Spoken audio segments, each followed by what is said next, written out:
Assalamu alaikum, dear students. A very important question for applied zoology semester 4 जो है आप लोगों के लिए पॉन्ड कंस्ट्रक्शन पे मैंने क्वेश्चन वो किया है नो डिटेल में। ये जो है आप लोगों को स्टेप बाय स्टेप मैं गाइड कर रही हूँ। देखो, अब आपके पास जो है सबसे पहले आप पॉन्ड की डिफिनीशंस जब करेंगे तो आपने कैसे लिखना है, क्योंकि यू नो दैट आप लोग जब लिखते हो तो चैट जीपीटी और इन चीज़ों को फॉलो कर लेते हो, फिर किसी ने सब ने कॉपी पेस्ट किया होता है, ठीक है। तो पॉन्ड जो है ये आर्टिफिशियल या सेमी नेचुरल वाटर बॉडी होता है constructed for aquaculture, irrigation, recreation और वाइल्ड लाइफ कंजर्वेशन।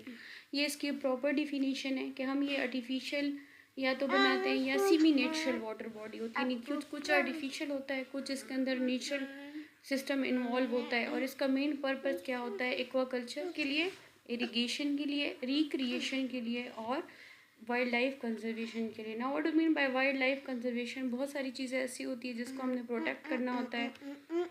तो प्रॉपर कंस्ट्रक्शन जो है वो critical to ensure water retention, productivity and long term sustainability sustainability ठीक है।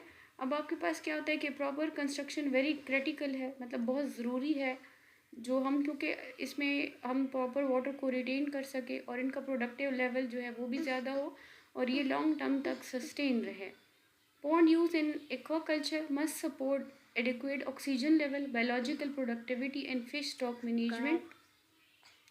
कहते हैं कि जो हम पॉन्ड बनाएंगे वो ऐसा होना चाहिए कि वो ऑक्सीजन लेवल को भी सपोर्ट करे और बायोलॉजिकल प्रोडक्टिविटी को भी ज़्यादा करे और फिश स्टॉक मैनेजमेंट को भी, ठीक है। कहते हैं कि अब इसमें हम जो है वाटर फिलिंग करेंगे किस तरह। अब डिफरेंट टाइप ऑफ वाटर जो है पॉन्ड है। नर्सरी पॉन्ड जो है वो हमारे पास इनका साइज़ 0.1 टू 1 हेक्टर होता है। ये जो है लार्वे जो फिश के जो वो फ्राइज होते हैं उनके लिए हम करते हैं। रेयरिंग पॉन्ड जो है इसमें हम फिंगरलिंग्स के लिए करते हैं, वो मैंने साथ साथ में साइज़ मेंशन किया है। प्रोडक्शन पॉन्ड में जो है फाइनल ग्रोथ आउट स्टेज जो है ना वो, अब आप अगर रिंग रोड पे जाए ना, वहाँ पे मैंने इस दफ़ा देखे भी थे कि वहाँ पे ब्रूड स्टॉक पॉन्ड्स थे, प्रोडक्शन पॉन्ड्स थे। अब जो ब्रू स्टॉक पॉन्ड है ना उसमें हम ब्रीडिंग फ़िश करते हैं, नहीं वहाँ पे जो फ़िश जो है बच्चे पैदा कर रहे हैं तो उनके लिए हम जो है वो ब्रीडिंग कर रहे हैं। ये 0.5 फैक्टर तक होता है। और हार्वेस्टिंग जो है वो टेम्पररी स्टोरेज बिफोर सेल, जब हम इसमें मार्केट लेके जाने से पहले उसमें हम डाल देते हैं ताकि उसको हम स्टोर करें, उनका मैंने सारा साथ में साइज़ मेंशन किया है।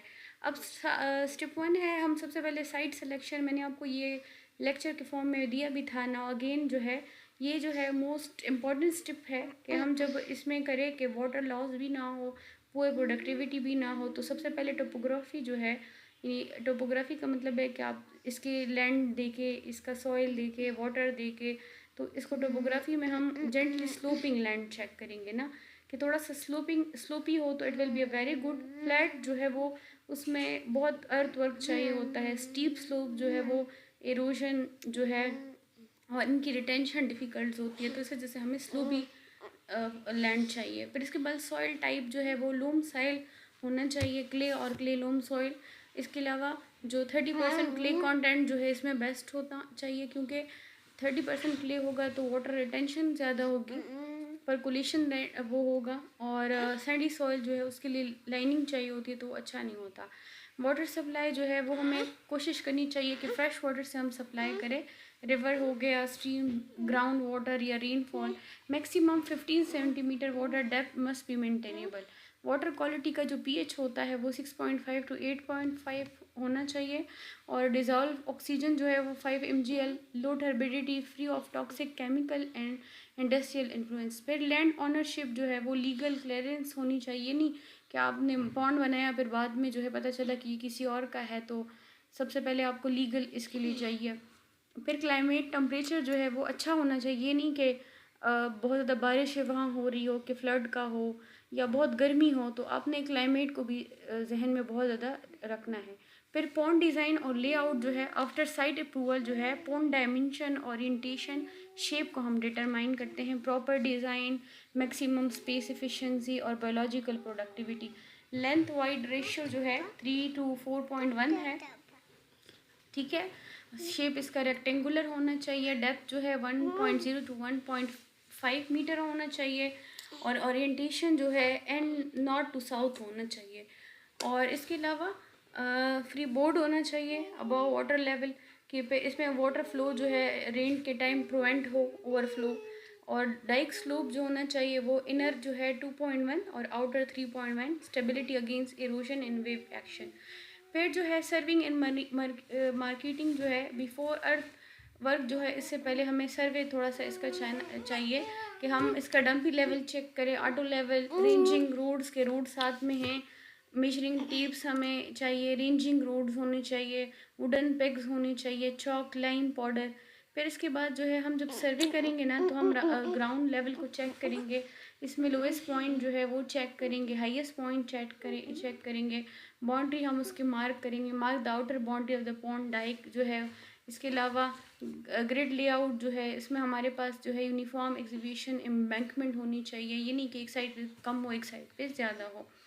फिर लैंड क्लियरिंग एंड प्रिपरेशन जो है, अब अगर वहाँ पे हमने अपने लिए सेलेक्ट तो किया तो selected area is clear for vegetation. अगर वहाँ पे कोई जड़ी बूटियाँ उगी हुई है तो वो आपने जो है क्लियर करनी है, उधर से जो है उससे साफ़ करनी चाहिए। और डिब्राइज ऑर्गेनिक मैटर जो डिकम्पोज वगैरह चीज़ें पड़ी होती है तो वो हमने हटानी है, ठीक है। यहाँ पे अगर श्रब्स वगैरह हो, ग्रास हो, ये सारे हमने हटाने हैं, ठीक है। फिर जो है हमारे पास ये सारा हो गया। फिर जो है uproot stumps and large root जो है उसको कम्प्लीटली हमने हटाना है। फिर जो है strip the top soil in stock pile जो है, ताकि हम इसके लिए हम बनाना है बॉन्ड्स को, हमने ब्रिक्स वगैरह हार्ड डिब्राइज यूज़ करनी चाहिए। लेवल द क्लियर यूजिंग जो है बिल्डोज़र लैंड लेवलर, हमने बिल्डोज़र के ज़रिए ज़मीन को करना है। फिर एग्जीक्यूशन यानी डैगिंग प्रोसेस के लिए जो है हम जो है रिमूविंग सॉइल जो जितनी हमें रिक्वायर्ड डेप्थ चाहिए, और हम जो है हाइड्रोलिक एक्सीवेटर या जो है ड्रिग लाइन से करते हैं। इक्विपमेंट इसमें हाइड्रोलिक एक्सीवेटर होना चाहिए जिसको बिल्डोज़र या डम ट्रक्स होते हैं सॉइल रिमूवर के लिए। डेप्थ जो होती है वो 1.5 टू 1.8 होनी चाहिए। फिर बॉन्ड बॉटम जो है वो हमने प्लेट जो कंपैक्टर है या रोलर से उसको हमने सेट करना है। और इसके अलावा सॉइल डिस्पोजल जो हमने सॉइल यूज़ किया है निकाला है तो हम जो है उसमें दोबारा डालेंगे भी। इसकी बाउंड्रीज भी हमने उसी सॉइल से बनानी है। फिर इसके बाद जो बॉटम मस्ट स्लोप जो है वो toward the outlet for complete drainage during harvest जो है। आउटलेट और इनलेट हमने बहुत अच्छा सही करना है। फिर जो है यहाँ मैंने सारे लेयर कंपैक्शन टॉप वेट ये सारा मैंने टेबल के फॉर्म में बताया है। फिर इनलेट आउटलेट कंस्ट्रक्शन सिस्टम जो है, द वाटर जो है structure regulate water entry and exit. They are जो है critical for maintaining optimal water level and enabling complete drainage for harvest जो है। यू नो दैट जहाँ पे पानी हमने डालना होगा, हमने हार्वेस्टिंग करनी होती है तो इनलेट और आउटलेट सिस्टम बहुत ज़्यादा ज़रूरी होते हैं। सबसे पहले इनलेट स्ट्रक्चर्स के बारे में अगर हम पढ़े तो ये पीवीसी पाइप्स होते हैं, कंक्रीट पाइप्स बने होते हैं। हम इसको डाइस के अंदर इंस्टॉल कर लेते हैं। फिर जो है higher end of the pond जो है ऑपोजिट टू द आउटलेट। फिर जो है स्क्रीन विद फाइन मैश, इसके ऊपर हम जो है थोड़ा सा जाली नुमा चीज़ डालते हैं ताकि जो प्रीडेटर्स वगैरह है इसमें से हम इसको छान लें, ठीक है।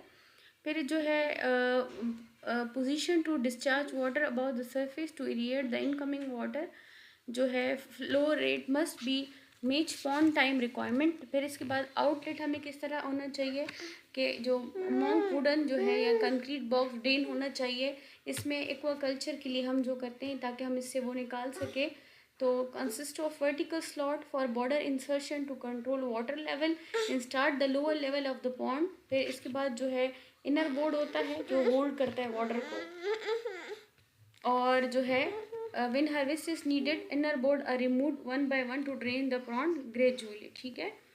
ये तो हमारे पास सारा वो हो गया इनलेट आउटलेट। बाकी मैंने आपके साथ नोट्स भी शेयर किए, बट फॉर योर इन्फॉर्मेशन एक दफ़ा इस वीडियोस को भी गौर से देखें। फिर इसके बाद स्टेप 8 में हम पॉन्ड ट्रीटमेंट करते हैं कि बिफोर फिलिंग वाटर हम इसमें जो है थोड़े से लाइमिंग डालेंगे। कैल्शियम कार्बोनेट जो है वो हमने डालना है। कैल्शियम कार्बोनेट के कितना होना चाहिए, हमारे पास 200 टू 2000 किलोग्राम होना चाहिए kg। ये डिपेंड करता है पीएच पे। अगर किसी की पीएच बहुत ज़्यादा है उस तो ज़्यादा भी कर सकते हैं, ये एसिडिटी को कम कर देता है और जो है अल्कालाइन बना लेता है, ठीक है। और इसके अलावा जो है हमारे पास ये जो है, हम जब पॉन्ड बना लेते हैं ना तो हम इसकी ट्रीटमेंट करते हैं। फिर जो है ड्राइंग लीव बॉटम जो है हमने बस कर लिया, फिर इसके बाद जो है इसको हम थोड़ा सा सन धूप दे देते हैं ताकि इसके अंदर जितनी पैथोजेंस है वो सारे वो हो जाए और इसके अलावा ऑक्सीडाइज हो जाए ऑर्गेनिक मैटर, और सॉइल थोड़ा सा हार्ड हो जाए। फिर ड्रिलिंग जो है फ्लो टू 115 सेंटीमीटर। फिर इसके बाद जो है एरिएटेड सॉइल जो है इसके अंदर गैसेस जो ट्रैप्ड होते हैं जैसे मीथेन वगैरह वो रिलीज़ करते हैं। फिर ऑर्गेनिक फर्टिलाइजेशन हम इसमें काओ जो मेन्यूर होता है, पोल्ट्री मेन्यूर होता है, वो थोड़ा सा डाल देते हैं। वो हम क्यों डालते हैं ये मैं आगे आपको बताऊंगी, क्योंकि हमने इसके लिए जो है नेचुरल एनवायरनमेंट बनाना है। फिर इनऑर्गेनिक फर्टिलाइज़र भी हम डालते हैं, जो है ट्रिपल सल्फेट जो है वो बहुत इम्पॉर्टेंट है। वो एलगी जो ग्रोथ होती है उसको स्टिमुलेट करता है, ठीक है। और ये जो है हमें मस्ट जो है इसमें डालना चाहिए। ये नहीं कि आप सिर्फ पेपर्स के लिए करें इस चीज़ को, आप जब आगे सर्विस कमीशन के एग्ज़ाम्स में आपसे पूछे तो आपको ये होना चाहिए। फिर इसके बाद स्क्रीनिंग और फेंसिंग होना चाहिए। फिजिकल बैरियर हमने इंस्टॉल करने, इनलेट स्क्रीन होना चाहिए, आउटलेट स्क्रीन, पॉन्ड जो है फेंसिंग होना चाहिए, एंटी प्रेडेटर नेट्स होने चाहिए, सिक्योरिटी फेंसिंग होनी चाहिए ना। और इसके अलावा जो है पैरामीटर हमारे पास ये सारे मैंने आपको बताए हैं कि पीएच कितना होना चाहिए, डिज़ोल्व ऑक्सीजन कितना होना चाहिए, टेम्परेचर कितना होना चाहिए, टोटल अमोनिया कंटेंट कितना होना चाहिए, और जो डिस्क डेप्थ है वो अल्कलिनिटी है, ये सारा आप जो है कर ले। और फिर जो है हमारे पास फाइनल इंस्पेक्शन और फिश स्टॉकिंग जो है कि हम जो है फिर इसकी जो है डाइक इंटीग्रिटी और इनलेट फंक्शन चेक करेंगे। ये जो है पेपर में मैंने आपके लिए नोट्स जो है वो शेयर किए, वो भी कर ले, थोड़ा सा इसको भी कर ले, ठीक है। आई होप सबको समझ आया होगा। एक दफ़ा पेपर से पहले इसको गौर से देख ले ताकि आपको समझ में आए। I think